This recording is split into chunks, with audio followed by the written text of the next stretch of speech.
Hello students, good morning.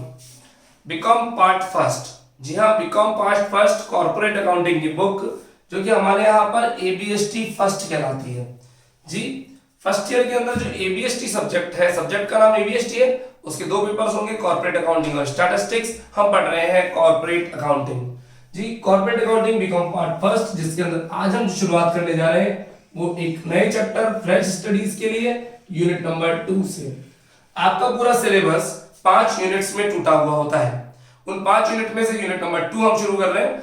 ऐसा नहीं है कि यूनिट नंबर 1 पढ़ेंगे तभी यूनिट नंबर 2 आएगी, जी नहीं, बिल्कुल फ्रेश स्टडीज 0 से। आज तक जिन बच्चों ने कुछ भी नहीं पढ़ा हुआ है यूनिट नंबर 2 के लिए, उनके लिए भी क्लास फायदेमंद रहेगी। मतलब ऐसा कुछ नहीं है कि आपने कभी कुछ नहीं पढ़ा हो, 11th नहीं पढ़ी, 12th नहीं पढ़ी तो फर्स्ट ईयर कैसे आएगी, ऐसा नहीं है, बिल्कुल 0 से पढ़ेंगे। Let's start. चैप्टर हम शुरू करने जा रहे हैं अंडर राइटिंग। चैप्टर हम जो शुरू कर रहे हैं अंडर राइटिंग। चैप्टर का नाम under writing of shares and debentures. एक इंपॉर्टेंट टॉपिक है, आइए डिस्कस करते हैं क्या होता है under writing of shares and debentures. अंशों और ऋण पत्रों का अभिगोपन। जी, बुक्स को मन रखिएगा, अभी बुक्स की कोई आवश्यकता नहीं, प्लीज कंसेप्ट समझने की कोशिश करें हो क्या रहा है। Under writing of shares and debentures की अगर बात करें तो यहां पे शेयर्स को आपको अंडरराइट करवाना है। किनको? आइए समझते हैं पूरी कहानी। एक कंपनी जो कि अपने शेयर्स मार्केट में इशू करना चाहती है। अब शेयर्स या डिबेंचर मार्केट में इशू करना है तो कभी ऐसा भी हो सकता है कि आपके शेयर्स पब्लिक को बहुत अच्छे लगे और पब्लिक को शेयर अच्छा लगे और पब्लिक धमाके बहुत ओवर सब्सक्राइब एप्लीकेशंस भेज दें, यानी आपके शेयर्स थे मान लीजिए 1 लाख और एप्लीकेशन आ रही है 2.5 लाख शेयर्स की, यानी पब्लिक की भीड़ लग रही है आपके शेयर्स लेने के लिए। दूसरा, ऐसा भी सिचुएशन हो सकती है आपके शेयर्स थे 1 लाख और कोई शेयर्स लेना ही नहीं चाहता, मात्र 25,000 30,000 शेयर्स के लिए एप्लीकेशन आई है। तो कंपनी टेंशन नहीं लेना चाहती। जो कंपनी अपने शेयर्स इशू कर रही है, कंपनी का नाम रख देते हैं एक्स लिमिटेड। एक्स लिमिटेड अपने 1 लाख शेयर्स मार्केट में इशू करना चाहती है। उनकी प्राइस मान लेते हैं 10 रुपया है, 10 रुपीज, या 10 + 2 कर लेते हैं और अच्छे समझ में आएगा, 10 + 2, 10 रुपए में 2 रुपए प्रीमियम। अब कंपनी को ऐसा डर है कि ये शेयर मार्केट में बिकेगा नहीं, पब्लिक इसमें इंटरेस्ट नहीं दिखाएगी या लोग इसके लिए एप्लीकेशन नहीं भेजेंगे। तो ऐसी सिचुएशन में इन 1 लाख शेयर्स के लिए कंपनी अंडरराइटिंग करवा देती है। अंडरराइटिंग मतलब किसी ब्रोकर से कांटेक्ट करती है और वो ब्रोकर गारंटी लेता है मैं आपके शेयर्स मार्केट में बिकवा दूंगा, और नहीं बिकवा पाया तो मैं खुद खरीद दूंगा। देखिए कितनी बड़ी गारंटी ले रहा है। क्या कह रहे हैं? ये 1 लाख शेयर्स अगर पब्लिक ने नहीं खरीदे तो मैं बिकवा दूंगा, और मैं नहीं बिकवा पाया तो मैं खुद खरीद दूंगा, मेरी टेंशन है। तो अब कंपनी की टेंशन खत्म। कंपनी को अब कोई टेंशन नहीं लेनी कि 1 लाख शेयर्स बिकेंगे नहीं बिकेंगे, बिके तो ठीक, नहीं बिके तो अंडरराइटर अपने पूरे शेयर्स ले लेगा या ब्रोकर ले लेगा। ये कौन है ब्रोकर? मार्केट के कुछ एजेंट्स जिनका कॉन्टैक्ट कुछ इन्वेस्टर्स से होता है। एजेंट्स इस कंपनी के शेयर इन इन्वेस्टर्स को बिकवाते हैं। अगर कल कोई इन्वेस्टर नहीं खरीदते तो वे एजेंट खुद खरीद लेगा। ये एजेंट कौन कहलाता है? बोले यही तो है अंडरराइटर। इसी को तो बोला अंडरराइटर। ये अंडरराइटर कंपनी के शेयर्स मार्केट में बिकवाने की गारंटी लेता है, और अगर नहीं बिकवा पाया तो खुद लेने की गारंटी लेता है। सर इसको क्या फायदा? इसको मिलता है कमीशन। क्या मिलता है बच्चों? कमीशन।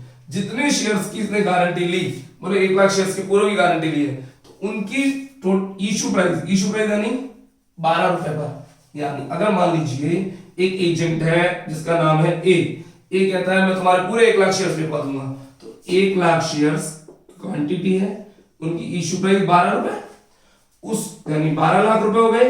इस 12 लाख रुपीस का 2.5% कमीशन इस एजेंट को मिलेगा। सर ये 2.5% फिक्स है क्या?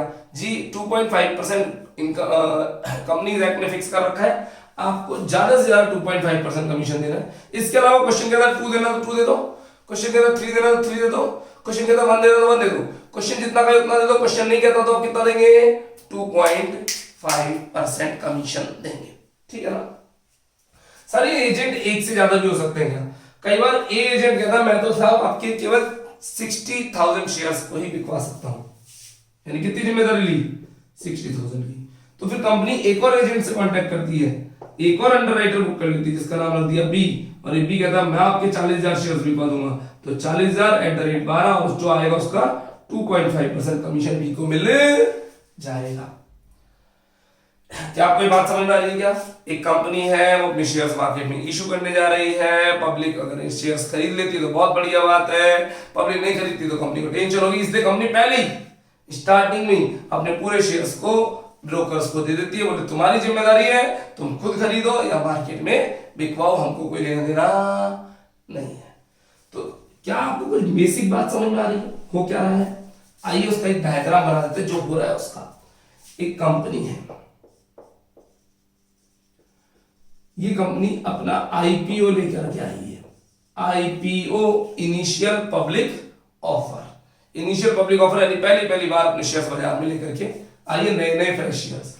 जब भी कंपनी अपने नए शेयर्स मार्केट में लेके आती है तो आईपीओ बोलते हैं। अभी जरूरी नहीं है आईपीओ पहली बार आएगा, एमआरएफ कंपनी का आईपीओ एक बार आया, 4 साल बाद फिर आ गया, 6 साल बाद फिर आ गया।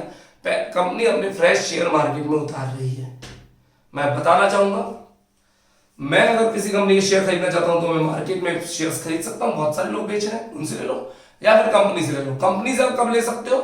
जब कंपनी का आईपीओ आया हुआ हो। तो कंपनी ऐसा नहीं है आईपीओ हमेशा निकालती है, जब कंपनी को पैसे की जरूरत होती है तब नया आईपीओ आ जाता है, यानी फ्रेश शेयर्स है और मार्केट में मिलते हैं सेकंड हैंड पुराने शेयर्स।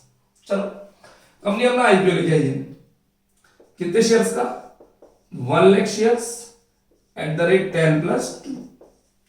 कंपनी को अपने शेयर्स बिकने का डर है कि मेरे पूरे 1 लाख शेयर मार्केट में नहीं बिकेंगे, तो कंपनी अपने शेयर्स को कुछ मार्केट के ब्रोकर्स को दे देती है, जिन ब्रोकर्स को हम बोलते हैं अंडरराइटर्स। ये भी एक अंडरराइटर है, ये भी एक अंडरराइटर है और ये भी एक अंडरराइटर। 3 अंडरराइटर एक कंपनी के शेयर्स की गारंटी ले रहे हैं। सर कोई एक भी ले सकता है, कोई एक भी ले सकता है। इन्होंने कहा मैं आपके 40,000 शेयर्स बिकवा दूंगा, गारंटी दी। इन्होंने कहा मैं आपके 25,000 शेयर्स बिकवा दूंगा, गारंटी ले ली। 40 और 25 65। इन्होंने कहा मैं आपके 35,000 शेयर्स बिकवा दूंगा। जो गारंटी इन्होंने ली है बच्चों, इसको बोलते हैं ग्रॉस लायबिलिटी। क्या बोलते हैं? Gross liability. ये 12 रुपीज को बोलते हैं इश्यू प्राइस। 10 तो हो गई फेस वैल्यू, 2 रुपए का हो गया प्रीमियम, 10+2 हो गई इश्यू प्राइस। इस अमाउंट का मैक्सिमम बाय डिफॉल्ट जो कमीशन कितना देना है? बाय डिफॉल्ट जो कमीशन देते हैं 2.5% ऑफ इश्यू प्राइस देते हैं। क्वेश्चन अगर कुछ और कहे तो आप उतना भी दे सकते हो। क्या है ये? अंडरराइटिंग कमीशन, ठीक है। अब ये अंडरराइटर्स मार्केट से शेयर्स की एप्लीकेशन भिजवाएंगे, कंपनी ने अपने शेयर्स बाजार में निकालती है। अब कंपनी क्या करती है जरा सुनिएगा, कंपनी को गारंटी दे दी, अब ये शेयर्स मार्केट में अलग अलग जगह अवेलेबल रहेंगे। ऑनलाइन भी अवेलेबल है, कंपनी की वेबसाइट पे भी अवेलेबल रहेंगे, सेबी की वेबसाइट पे भी अवेलेबल रहेंगे, बैंक में भी अवेलेबल रहेंगे, स्टॉक मार्केट में भी अवेलेबल रहेंगे, इन अंडरराइटर्स के पास भी अवेलेबल रहेंगे। मार्केट में कई लोग इस कंपनी के शेयर्स बेचते रहते हैं। मैं एग्जांपल देता हूं, होटल में एक रूम है, उस रूम को होटल वाले ने अलग अलग वेबसाइट्स पे चढ़ा रखा है। वो होटल का रूम गोआईपीओ पे मिल जाएगा, आपको ओयो पे भी मिल जाएगा, booking.com पे भी मिल जाएगा, और मार्केट में कुछ प्राइवेट एजेंट है वो भी उस होटल का रूम बुक कर रहे होंगे। रूम एक ही है, बिक कई जगह रहा है, रूम एक ही है, बिक कई जगह रहा है, कहीं से भी उसकी बुकिंग हो सकती है। तो ऐसे शेयर्स वही 1 लाख है, बिक रहे कई जगह होंगे बाजार में। अब कंपनी के पास एप्लीकेशन आएंगी, कंपनी के पास एप्लीकेशन आएंगी, कंपनी के पास टोटल एप्लीकेशन जितनी भी रिसीव होगी उसमें 3 तरह की एप्लीकेशन होती है। मैं समझाना चाहूंगा, कंपनी के पास बहुत सारी एप्लीकेशन आएंगी। टोटल एप्लीकेशन रिसीव होंगी कंपनी के पास, जिसके अंदर 3 चीजें आएंगी। Number 1, marked applications. Number 1 marked applications. ये क्या होती है सर? Marked applications. अब कंपनी के पास जब शेयर्स आएंगे, एप्लीकेशन का पूरा बड़ा सारा ढेर इकट्ठा हो गया, तो उसमें कुछ लोग ऐसे होंगे जो कंपनी को डायरेक्ट अप्रोच करेंगे, अंडरराइटर के थ्रू नहीं आएंगे, और कुछ लोग होंगे जिनको अंडरराइटर पकड़ पकड़ के लेकर के आएगा।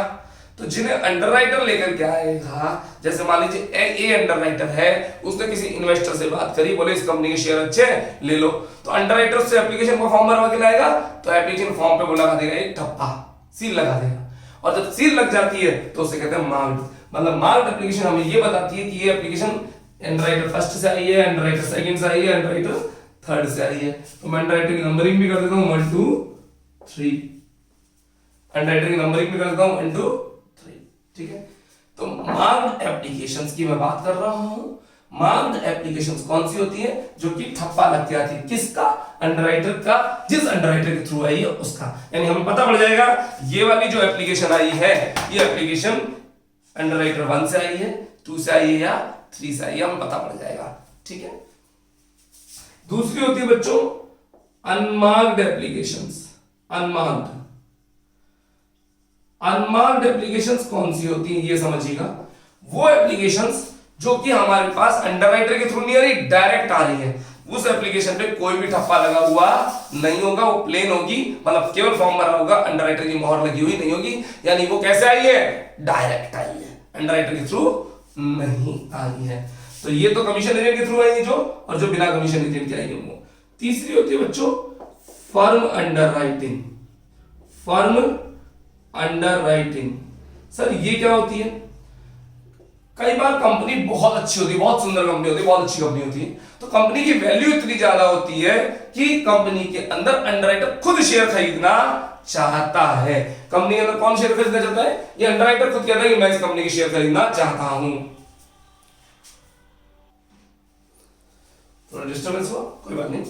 तो फर्म अंडरराइटिंग क्या बताया? कंपनी अगर बहुत वैल्यूएबल है, बहुत बड़ी कंपनी है, तो अंडरराइटर कहता है कि मैं खुद इस कंपनी में इन्वेस्ट करना चाहता हूं। और अंडरराइटर क्या करता है? वो खुद कहता है मेरे को इस कंपनी के शेयर खुद को ही चाहिए, पब्लिक ले नहीं ले मैं तो लूंगा, मेरे तो खुद को पक्का पक्का चाहिए। कई बार होता है ना, हलवाई खुद मिठाई बहुत अच्छी बनती है तो बोला मिठाई अच्छी बनी है तो मैं अपने घर में रख लूंगा, मार्केट में तो बाद में बेचूंगा। तो अंडरराइटर कहता है कि मुझे, मान लीजिए देखना, इस अंडरराइटर ने 40,000 शेयर्स की गारंटी ली है, तो कहता है इसमें से 4,000 शेयर्स तो मैं अपने घर में खुद ही रख लूंगा। फर्म अंडरराइटिंग का मतलब कंफर्म कंफर्म कंफर्म कंफर्म है, इतने शेयर्स तो मैं खुद ही रख लूंगा। यानी ये वो शेयर्स है जो अंडरराइटर खुद लेगा, ये वो शेयर्स है जो पब्लिक ने डायरेक्टली कंपनी को से मांगे, ये वो शेयर्स है जो पब्लिक ने अंडरराइटर के थ्रू कंपनी से मांगे हैं। तो आज मैं आपको क्या कर रहा हूं बच्चों? इस चैप्टर की टर्मिनोलॉजी क्लियर कर रहा हूं। इस चैप्टर में क्या करना है आपको? एक टेबल बनानी है और थोड़ी सी कुछ जनरल एंट्रीज है, बस लेजर हल्की फुल्की सी नाम की, बाकी कुछ नहीं। टर्मिनोलॉजी समझिएगा क्या सिस्टम है। एक कंपनी है, उसके 3 अंडरराइटर है, वो 3 अंडरराइटर 3 भी हो सकते हैं, 2 भी हो सकते हैं, 1 भी हो सकते हैं, 4 भी हो सकते हैं। वो अंडरराइटर कंपनी के शेयर्स बिकवाने की जिम्मेदारी लेते हैं। जितनी जिम्मेदारी ली है उसको बोलते हैं ग्रॉस लायबिलिटी। कमीशन अगर क्वेश्चन बताए तो उतना देना है, नहीं बताए तो 2.5% ऑफ इशू प्राइस देना है। इशू प्राइस कौन सी होती है? फेस वैल्यू और प्रीमियम को जोड़ के। अगर डिस्काउंट हो तो फेस वैल्यू में से डिस्काउंट लेस कर दीजिएगा, ठीक है। कंपनी में जो टोटल एप्लीकेशन आती है उसमें से कुछ मार्क्ड होती है, कुछ अनमार्क्ड होती है, और कुछ फर्म अंडरराइटिंग। मार्क्ड जिन पे ठप्पे लग के आए हैं, किसके? अंडरराइटर के।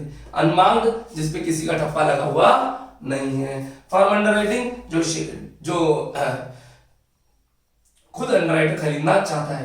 ये फर्म अंडरराइटिंग कभी ठप्पे लग के आई, कभी बिना ठप्पे लगे, उसको हम चैप्टर में सीख लेंगे, ठीक है। मेरी आपसे गुजारिश है, पहले ये वाला फ्लो चार्ट नोट करें, उसके बाद ये बॉक्स, और उसके बाद टोटल एप्लीकेशन जो कंपनी के पास आती है उसमें 3 चीजें मिली होती है, मार्क्ड, अनमार्क्ड और फर्म अंडरराइटिंग, ठीक है। अब कंपनी को ये डिसाइड करना है कि क्या अंडरराइटर के शेयर्स पूरे बिक चुके हैं, और नहीं बिके हैं तो अंडरराइटर को कितने शेयर खुद को खरीदने पड़ेंगे। उसके लिए एक छोटा सा फॉर्मेट है, वो फॉर्मेट हम बना लेते हैं। मैं इधर वाला एरिया मिटा देता हूं। चलिए फॉर्मेट क्या कहता है जरा देखिएगा। हेडिंग डाली मैंने computation of total liability, total liability लिखेंगे। टोटल लिखा है, नेट लिखा है मैंने। Total liability of under writers, of under writers, जो अभिगोपक है, अंडर राइटर है, उसकी टोटल लायबिलिटी कितनी आएगी, मतलब कितने शेयर्स या डिवेंचर्स उसको खरीदने पड़ेंगे। चलिए एक फॉर्मेट बनाते हैं। एक लाइन खींचिए, दो लाइन छोड़ के फिर एक लाइन खींचिए, एक लाइन खींचिए, दो लाइन छोड़ के फिर एक लाइन खींचिए। मान लेते हैं 3 अंडर राइटर्स हैं, 3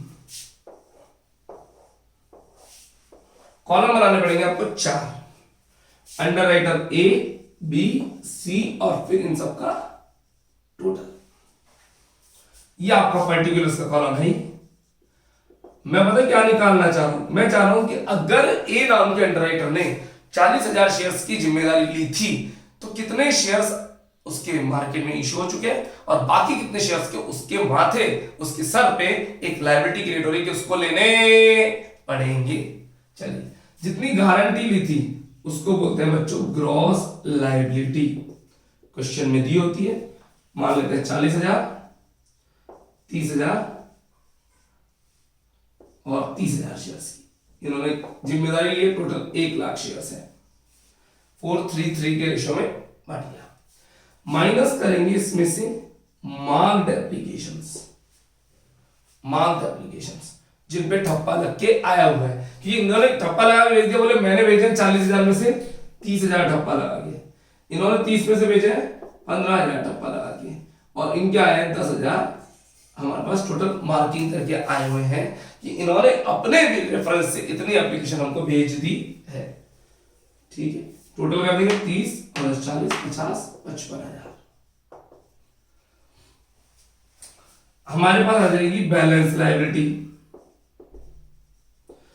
कुछ एप्लीकेशन हमारे पास आई है अनमार्क्ड, अब उन्हें माइनस करना है। अनमार्क्ड आई, उन्हें माइनस करना है। अनमार्क्ड मान लीजिए मेरे पास आई है 55 में से मैं रिमेनिंग घटा देता हूं 45,000। सिंपल, भाई 55 ऊपर आ गई तो 45 भी नीचे आएंगे, है ना? या एक काम करते हैं, 45 नहीं करते, मैं इनको कर देता हूं, मैं रेशियो चेंज कर रहा हूं 4:3 अनमार्क्ड मेरे पास नहीं 30,000 एप्लीकेशंस मान लेते हैं।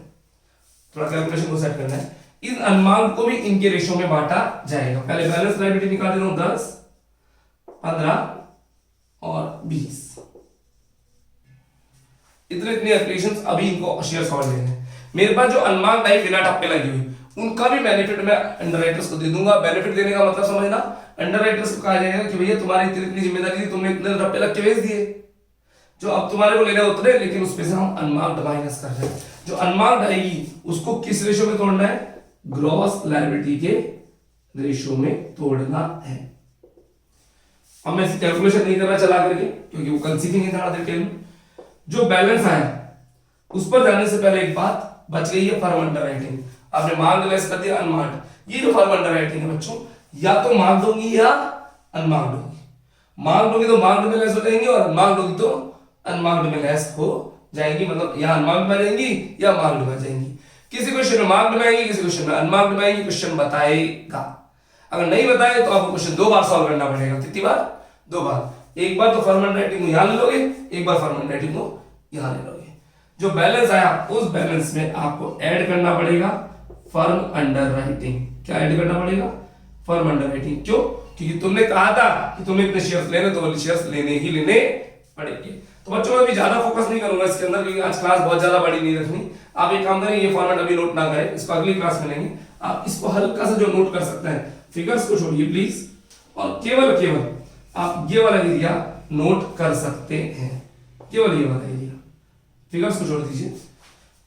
ग्रॉस लायबिलिटी में से क्या हटाते हैं? मार्क्ड। फिर क्या हटाते हैं? अनमार्क्ड। फर्म अंडर राइटिंग कहां हटती है? मार्क्ड में भी हट सकती है और अनमार्क्ड में भी हट सकती है। बैलेंस आ जाएगा कि तुम्हें इतनी शेयर्स लेने पड़ेंगे।